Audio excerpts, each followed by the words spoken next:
What's up guys? Guys, pag-usapan natin ngayon guys ang tungkol kay PNP Chief Nicolas Torre III against kay Acting Vice Mayor Sebastian Duterte na ito nga ang kumakalat sa social media na magkakaroon daw sila ng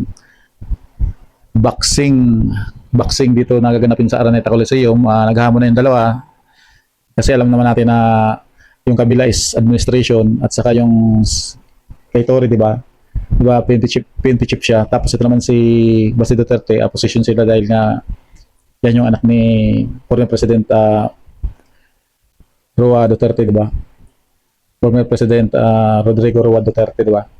So alam naman natin na nagkakaroon sila ng hidwaan dito sa ating lipunan. So bali ang sinasabi dito ni Basti Duterte na pag siya daw nanalo, yun ang nakuha kong balita noon na pag siya nanalo, kailangan daw na magkaroon ng political test ang mga public officials. At aside doon ay ang kasi boxing puro kosto eh. So ang kikitain daw doon, sa narinig ko doon sa sinasabi ng dalawa na mapupunta daw sa sinalanta ng Baguio. Dahil nga, di ba, alam naman natin na yung kalamidad ngayon na naranasan natin, di ba? Maraming ang salanta, di ba? So, panoorin natin ito guys, ha? Okay, eto na.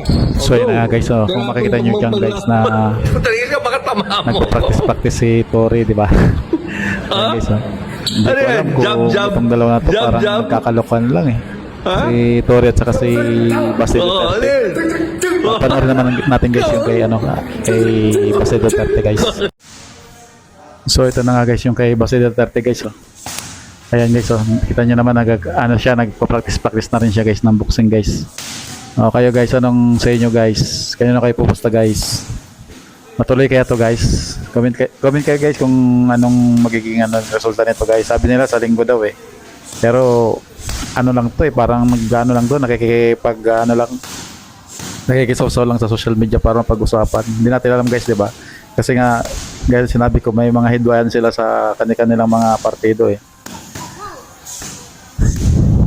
Kasi yung isa nga dito, si PNP Chief, di ba, appointed siya ni PBBM at saka ito naman si Basti is Vice Mayor, kaya lang siyang acting mayor ngayon dahil nga si former President nasa age, di ba? So yun lang guys.